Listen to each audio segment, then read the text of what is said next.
समोर दिसणारं स्क्रीनवरील मराठी वाक्य हे 11 शब्दाचं आहे. एवढं मोठं वाक्य देखील तुम्ही इंग्लिशमध्ये सहज बोलू शकता. त्यासाठी तुम्हाला ही ट्रिक समजून घ्यावी लागेल.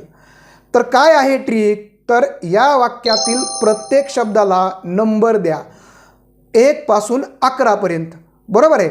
आता हे 1 2 3 4 5 6 7 8 9 10 11 हे जे नंबर दिलेत ना ते एक सोडून बाकी उलटे लिहा. जसे की 1 11 10 9 8 7 6 5 4 3 2 आणि या उलट्या नंबरच्या पद्धतीने हे मराठी शब्द इंग्लिशमध्ये ट्रान्सलेट करा. 1 ला दिनेश येईल, 11 ला वाज येईल, 10 ला ईटिंग येईल, 9 ला फ्रूट्स येईल, 8 ला हरिडली येईल, 7 ला विथ येईल, 6 ला मदर येईल, 5 ला ॲट येईल, 4 ला 8 AM येईल, 3 ला इन येईल आणि 2 ला द मॉर्निंग येईल.